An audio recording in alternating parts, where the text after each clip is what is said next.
yang suamiku ketawa bau sambal terasi itu. Iya, aku juga tersinggung kalau ada yang bawa sambal terasi itu kayak nggak enak deh. Makanya itu suamiku bener-bener aduh ngakak banget. Jadi padahal suamiku itu nggak pernah loh. Hai kawan-kawan, bertemu lagi dengan saya Cinderellaku.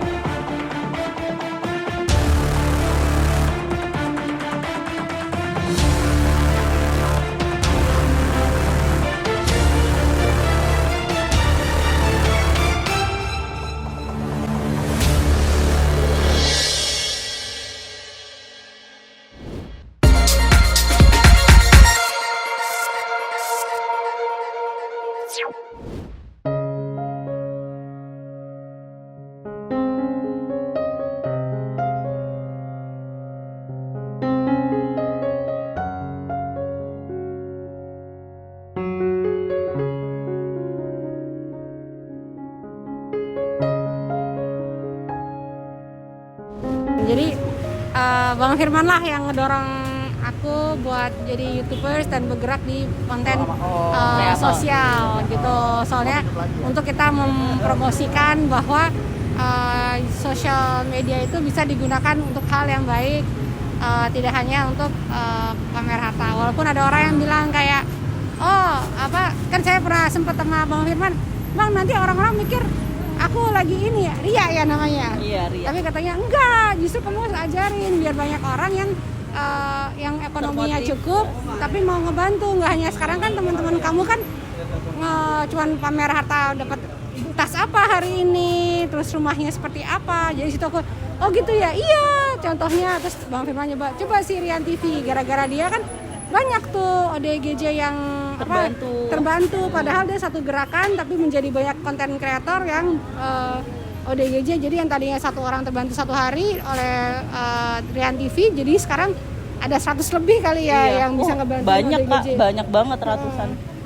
Sampai Party TV itu mendirikan yayasan khusus untuk ODGJ. Jadi konten-konten sosial ini tuh penting ternyata. Oh jadi aku jadi ikutan kayak gitu. Iya benar. Aku waktu Bang Firman cerita soal kakak itu aja aku langsung ya ampun, kok ada ya? Maksudnya biasanya kan kalau orang, maaf ya Kak, orang kaya gitu kan udah nggak mikirin ya hal-hal seperti ini. Nah makanya ketika Bang Firman cerita itu, ya ampun aku terharu. Makanya aku jadi ngefans sama Kak Sinda.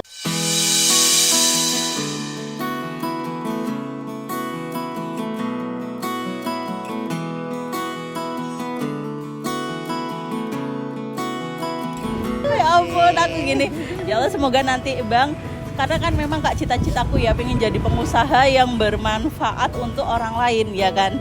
Nah makanya nanti mungkin kalau aku udah sukses kayak Kak Sinda baru aku mikir untuk bikin YouTube atau apa. Nah aku bilang gitu ke Bang Firman. Iya Mbak, makanya Mbak Vita support aja Sinda, bantu Sinda sambil belajar, bilang gitu. Boleh Bang, tak gituin. Iya boleh, bilang gitu. Malah ini aku juga udah saranin ke Sindanya, bilang gitu. Nah tapi Mbak Vita yang urus ya semuanya, bilang gitu. Nah itu nanti gimana untuk tim atau apa? Nah aku yang disuruh rekrut sama Bang Firman. Nah akhirnya aku rekrut, aku cari yang aku kenal ya kan, yang belum kerja juga. Akhirnya ketemulah sama si Rifki. Terus banyak Kak, jadi aku tawarin gitu ya, alhamdulillah. Nah, makasih banget ya Mbak Vita udah banyak bantuin aku. Aku juga makasih, aku bersyukur banget bisa ketemu Kak Sinda ya Allah. Nah ini ada hikmahnya Kak. Jadi ketika kita ibarat kata habis manis sepah dibuang, akhirnya kita mendapatkan berlian lagi, ya kan? Nah ya itu tadi, apapun kalau dilakukan dari hati, insya Allah pasti akan mendapatkan yang lebih baik lagi. Aku percaya itu sih Kak. Makanya aku kalau disakitin sama orang tadinya diem, ya kan, diem. Terus habis gitu nanti aku mikir, oh ya Allah pasti nanti aku dapat ganti yang lebih baik lagi gitu. Nah ternyata alhamdulillah dipertemukan sama Kak Sinda.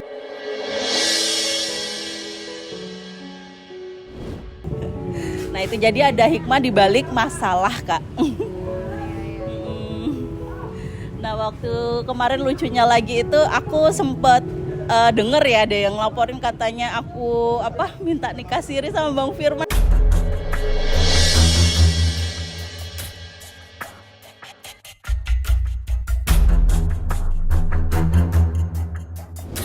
aku ngakak sama Bang Firman, Kak. Jadi aku ketawa-ketawa gitu sama Bang Firman, loh Bang kok kayak gini jadinya. Cuma Bang Firmannya udah tahu karakternya, jadi ya sudah Mbak Vita sabar aja. Langsung telepon saya kan waktu itu Bang Firman, sabar ya Mbak Fit, sabar, ngomong gitu. Nah terus alhamdulillah sekarang dikasih kesempatan sama Bang Firman untuk kembali membantu Kak Sinda, membantu orang yang membutuhkan, lebih hidup bermanfaat lagi. Itu yang bikin aku bersyukur sih, Kak.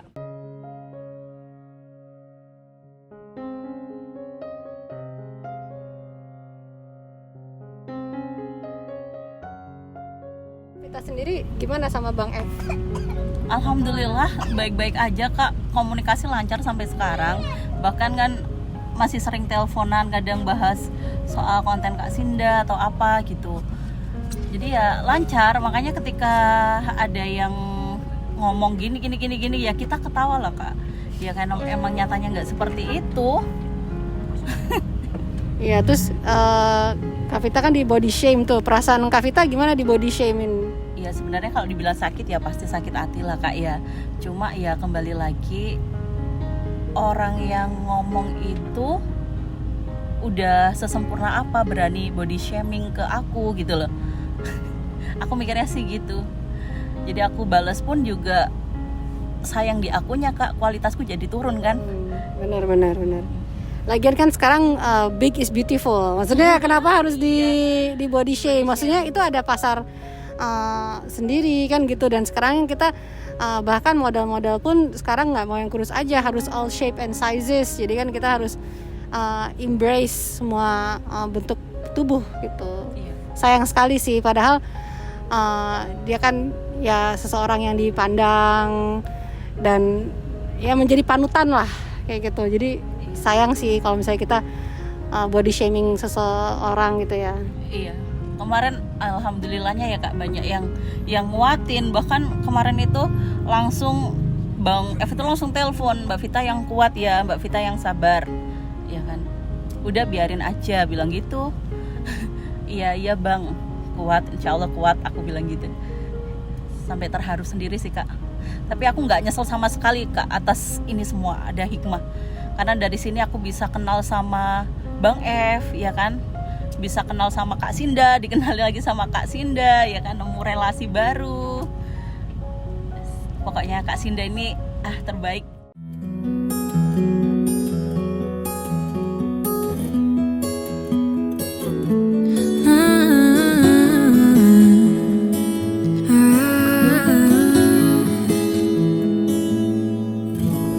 Oke, jadi kita lagi nunggu buka puasa ya, sudah sambil ngadem-ngadem ya Mbak Vita ya. Iya, sambil ngadem. Terus ada kabar apa lagi Mbak Vita? Jadinya kemarin tuh kan kayaknya seharian ya itu cekcoknya itu gimana? Iya, 2 hari kayaknya, Kak. 2 hari ya? 2 hari. Terus itu 2 hari yang penuh menegangkan, dan gimana tuh puasa-puasa tiba-tiba ada incaran seperti itu? Iya, aku juga waktu itu agak shock ya, Kak. Aduh ya Allah, ini puasa-puasa ujian banget sih aku gitu. Coba karena dikuatin sama suamiku, jadinya ya udah aku santai aja, Kak. Jadi santai, udah nggak perlu emosi. Kalau kamu emosi apa bedanya, bilang gitu. Udah jangan ngurangin kualitas dirimu sendiri, bilang gitu suami. Oh iya, makanya bisa jadi kuat, ikhlas ya karena suami juga, Kak. Bijak banget ya suaminya ya. Alhamdulillah, syukurillah punya suami yang kayak gitu ya. Nggak semua perempuan lo punya suami yang seperti itu gitu kan. Luar biasa sih, support Mbak Vita yang selalu lalu lalang bagi-bagiin gitu kan. Pasti kan juga waktu suami kan juga kepotong kan, karena kan kita lagi berbagi kasih kan, juga tinggalin. Jadi alhamdulillah banget Mbak Vita punya suami seperti itu. Iya, karena kan memang selama ini aku sama suami apapun itu selalu izin, nggak pernah aku menutupin. Jadi kayak mau kemana pun diajak bakso siapa, ini aku selalu izin. Bahkan kemarin mau kesini pun izin dulu, boleh apa enggak. Kalau nggak boleh ya nggak mungkin berangkat ya, Kak ya. Ini diajak sama Bang Firman, sama Kak Sinda, oh iya nggak apa-apa. Nah gitu, karena kan sering ya teleponan sama Bang Firman, terus ada suamiku. Jadi kita kadang dengerin bareng gitu loh. Cerita-cerita Bang Firman, kadang kan suka ya cerita bisnis, kadang Bang Firman kalau mau ada bisnis apa gitu suka nawarin ke aku, Mbak Vita ini nih ngasih job gitu loh, Kak. Luar biasa baik. Mbak Vita ini ada bos beras nih, Mbak Vita bisa nggak nyariin beras gitu. Memang aku ngomong sama Bang Firman, Bang bolehlah dibagi ilmunya biar sukses kayak Bang Firman gitu. Pas waktu baru-baru ini ngomongnya sih Kak, pas aku sering jalin silaturahmi lah ya. Ya itu gosipnya katanya mau dinikahin Siri sama Bang Firman, bener tuh. Hah?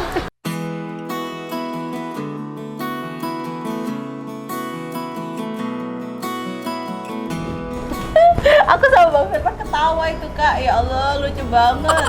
Makanya aku juga heran itu dari mana omongan kayak gitu loh. Suamiku juga ketawa sih Kak waktu itu. Ya alhamdulillah Bang Firman pun orangnya juga bijak ya kan, jadi langsung telepon aku Kak waktu itu, langsung telepon, Mbak Fit ada apa lagi nih gitu. Aku juga nggak tahu Bang, tiba-tiba kayak gitu. Ya udah terus ceritalah sama Bang Firman.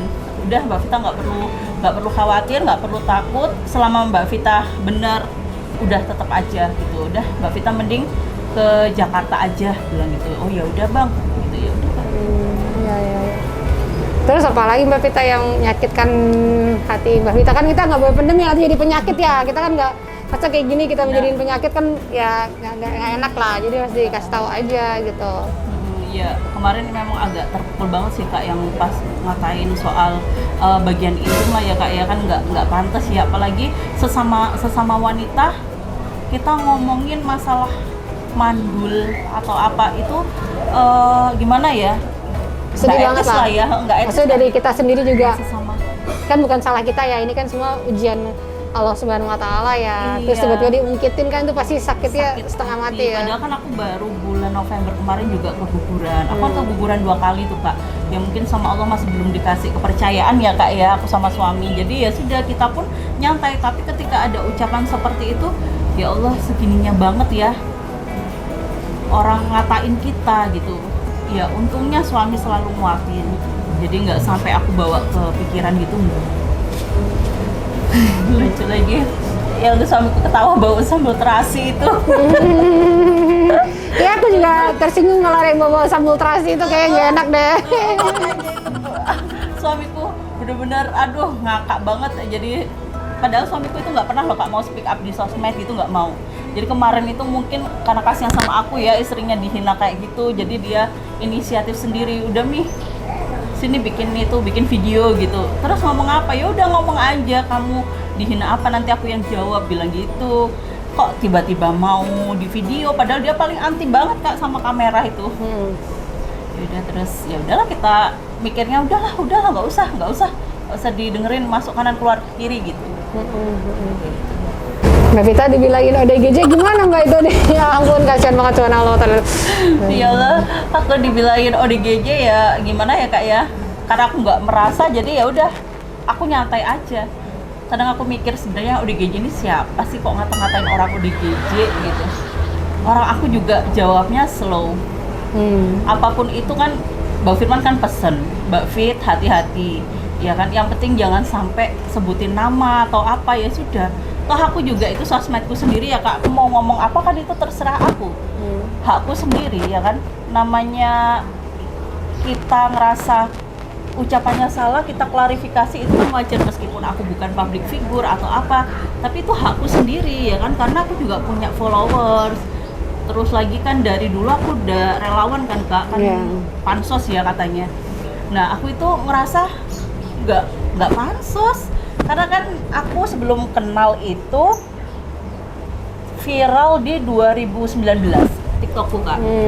Nah dari situ kan akhirnya terus aku juga ikut kegiatan sosial sama salah satu konten kreator di Malang. Itu 5 tahun aku sama dia Kak, baik banget ya, gara-gara masalah suatu hal lah dia jauhin. Nah itu makanya ketika dibilang pansos karena aku nggak ngerasa Kak selama ini. Jadi gara-gara wanita ini hubungan Kak Vita sama YouTube kreator ini jadi renggang. Padahal Kak Vita yang ngenalin. Kalau ngenalin kayaknya enggak deh. Enggak. Dia sendiri kayaknya sama itu. Nggak tahu gimana ceritanya, pokoknya kenal terus si temanku yang Malang ini tadi, konten kreator Malang ini tadi kan memang udah kayak saudara kayak aku Kak, udah baik banget. Makanya aku juga menyayangkan akan hal ini gitu loh. Padahal aku orangnya nggak pernah mau ikut campur masalah orang. Entah dia mau masalah sama siapapun, aku nggak pernah mau ikut campur, kan bukan ranahku ya Kak ya. Gitu, aku menyayangkan sampai semuanya diblok, itu sedih banget. Jadi gara-gara perempuan ini Kak Vita di blok sama dia? Diblok. Padahal udah kenal bertahun-tahun. 5 tahun enggak? 5 tahun? 5 tahun udah kayak saudara banget itu. Udah kayak saudara. Makanya menyayangkan semua aksesku. Mulai WA, IG, TikTok, semuanya. Tapi kan katanya itu gara-gara salah Mbak Vita. Karena Mbak Vita bermasalah, kepribadiannya jadi banyak yang ngejauh. Nah, makanya padahal nggak sama sekali Kak. Aku itu nggak ini Kak. Aku sama orang itu pilih-pilih ya. Kalau untuk deket itu memang pilih-pilih karena memang temen itu menentukan kualitas kita ya Kak ya. Nah jadi ada mantan temenku ya kan. Itu dia ikut-ikut gitu loh, ikut-ikut. Nah makanya dia hanya dengar dari satu pihak ini aja langsung ngatain aku macem-macem. Padahal belum tentu orang ini tadi bener ngomongnya. Ya, mantan temenku ini taunya nggak yang detail tentang aku, karena kan dulu kan dia di Malang, aku di Kediri, nggak pernah ketemu gitu loh Kak. Ketemunya itu jarang banget. Baru-baru ini aja pas dia pindah ke Kediri nikah, ya kan, nikah cuma 2 bulan itu. Jadi aku kenal deketnya berapa bulan ya? 6 bulanan kayaknya Kak, nggak sampai setahun kok. Ya itu. Jadi karena omongan itu tadi jadi terpengaruh, nggak tahu ngomong apa, aku juga nggak mau suzon ya Kak ya. Yang penting itu omongan dari si itu. Yang dibilang ex, yang ngomong itu ex temen sahabatnya bilang gitu kan, ya itu. Padahal itu bukan sahabat yang klik banget gitu, bukan. Menyayangkan sekali sih akan hal itu. Wajar lah ya Kak ya, dalam hidup kita maksudnya berselisih paham sama temen atau apa ya kan, tapi kan nggak harus di-up di sosmed ya kan, nggak perlu disebutin, dibawa-bawa namanya. Nah itu aku paling nggak suka Kak. Terus lagi masalah materi, apalagi materi ya, fatal banget kalau misalnya diungkit-ungkit ya Kak ya. Kebaikan seseorang itu nggak bisa diungkit-ungkit ya kan, itu mencerminkan kepribadian yang sangat buruk kalau menurutku. Mengungkit pemberian itu kalau udah ikhlas ngasih ya sudah, nggak perlu dibahas. Iya benar. Iya, aku pun aja nggak pernah maksudnya ngungkit tenagaku atau apa, aku nggak pernah Kak, karena memang lillahi ta'ala ini aku lakukan karena Allah ya kan, nggak ada niat apapun, nggak ada niat pansos atau apa, nggak ada sama sekali. Ya apalagi kan kalau misalnya kita ada deket sama orang gitu kan kita rada sakit hati ya kalau kita memberi sesuatu terus dinilai dengan uang, padahal kayak aku udah sayang sama kamu, aku udah dedikasi sama kamu, udah buat aku ya bukan uang lah, itu ya aku cinta sama kamu sebagai teman, aku sayang sama kamu gitu kan. Memang karakterku kayak gitu Kak, kalau misalnya udah sayang sama temen, aku selalu mengorbankan apapun yang aku bisa ya kan, selama aku bisa bantu ya sudah aku bantu gitu. Karena aku kan perantau ya Kak ya, nggak punya saudara, nggak punya apa-apa, nggak punya keluarga juga jauh. Jadi bagiku, temanku, orang sekelilingku ya itu saudaraku. Makanya ketika sama sahabat itu aku bener-bener akrab, bener-bener tulus dari hati, nggak asal temenan ada maunya gitu, nggak pernah sama sekali. Terus itu gimana tuh yang masalah mobil itu, ceritanya gimana itu Mbak Vita? Iya, mobil katanya aku nggak ada duit, milih materi daripada suamiku sehat. Nah, padahal Kak udah dari bulan Maret lalu suamiku udah operasi. Nah suamiku itu ada batu ginjal, jadi itu operasi kecil Kak, PNL namanya, CPNL. Nah itu operasi itu nggak yang penyakit seperti dilebih-lebihkan gitu, enggak. Kan ada yang ngomong katanya sakit maaf ya, sakit kelamin, padahal ya Allah itu sakit batu ginjal Kak. Bentar, perempuan itu bilang itu sakit kelamin? Hah? Iya. Ya, aku shock banget ya, itu gak enak banget. Makanya itu gak enak banget. Kenapa banyak banget dihubungin sama kelamin? Nah itu makanya aku juga heran Kak. Padahal kan yang tahu rumah tangga itu ya kita ya aku sama suamiku, ya kan. Kalaupun memang aku sama suamiku punya salah, itu kan urusan kita dalam rumah tangga. Namanya rumah tangga nggak ada yang sempurna ya Kak ya. Tapi kenapa orang luar ikut campur, itu yang aku nggak suka Kak. Sampai urusan ranjang dicampurin ya? Nah itu harusnya nggak boleh, fatal banget itu. Sedihnya di situ sih Kak. Aduh, terus kan memang aku di Paris itu punya komunitas ya kak ya, punya komunitas. Di Paris? Di Pare. Oh, Pare. Jadi aku tinggal di Pare kan kak. Nah di Pare itu ada komunitas namanya Pare Hebat. Nah aku ketuanya di situ. Nah tapi di situ ada adminnya kak. Jadi ada yang bagian kelola donasi, kelola apa? Bakso, kalau pas kita lagi keluar ada yang bagiin, kadang kan aku nggak bisa ya tiap hari Jumat, jadi ada yang bagiin sendiri. Jadi bukan aku aja yang jalan di situ kak, banyak orang yang jalan, teman-teman relawan itu tadi yang jalan untuk Pare Hebat. Nah itu udah bahas-bahas masalah itu juga, masalah donasi fatal ya kak ya. Padahal di situ ada adminnya sendiri dan kita memang sistemnya transparan, nunjukin mutasi, nunjukin nilai saldo akhir, saldo awal itu semuanya kita liatin kak, karena biar donatur pun tahu gitu loh kak. Jadi langsung kita videoin mutasinya setiap hari itu kayak gitu. Ya. Jadi di sini kan Mbak Vita kan suka berbagi kasih ya. Terus di sini kredibilitas Mbak Vita diserang ya. Iya. Jadi kan tuh nggak baik, apalagi Mbak Vita udah membangun image dari 2019 ya. Iya. Dan itu dihancurkan begitu saja ya. Itu sakitnya luar biasa, apalagi tadinya sama wanita ini satu tujuan kan, untuk berbagi kasih kan. Iya. Tapi karena Mbak Vitanya viral, jadi beliau datang menghampiri Mbak Vita gitu kan. Jadi dulu itu ada kasus nenek yang dibuang anaknya kak, viral. Nah itu viral banget memang di TikTok, aku tembus berapa M gitu. Nah akhirnya ketemunya kita di situ, dulu ketemu di situ. Tapi nggak tahu yang ngasih alamat siapa, aku juga kurang paham. Pokoknya ketemu di situ karena TikTok viral itu tadi. Udah ketemu situ, terus deket berapa tahun deket sama? Dua tahun. 2 tahun. 2 tahun. Saya sangat menyayangkan sih kak, karena kan aku udah mikir nganggupnya udah kayak keluarga ya kak ya. Kita kemana-mana bareng, terus sama semua timnya, bahkan sama Rifki juga ya Rifki ya. Kita udah kayak keluarga gitu loh. Saya menyayangkan di situ ya Allah. Padahal aku bahagia sama mereka dan nggak ada niat apapun. Karena masalah awalnya memang masalah adopsi sih kak, memang iya betul, memang masalah adopsi. Cuma kalau untuk adopsi saya memang nggak mau cerita karena di situ melibatkan keluarga besarku kan kak. Mereka udah cukup terluka, makanya aku nggak mau speak up sama sekali soal adopsi. Tak anggap udahlah, itu kalau misalnya tak bahas di IG ku itu semuanya ada keluargaku di situ, mamaku mantau, ya kan, adikku, terus adikku ipar, terus ini suamiku, semuanya mantau di situ. Jadi kalau misalnya aku bahas kan kasihan mereka ya kak ya, kalau bahas masalah adopsi. Udahlah, biar mereka juga bisa move on. Soalnya waktu itu memang ibu mertuaku sampai kena serangan jantung kan kak, saking down-nya waktu itu. Ya udah, aku nggak mau bahas itu. Banyak yang tanya, bahas dong masalah adopsi bahas gitu. Cuma aku mikirin keluargaku lebih penting dari apapun itu. Biarinlah orang ngira aku kayak apa, udah biarin, semuanya punya hak kan kak menilai orang seperti apa. Yang penting keluargaku aku lindungin, keluargaku nggak sedih, itu aja kalau prinsipku kak. Oke, kita mau lanjut sekarang, kita mau berbuka bersama ya. Kita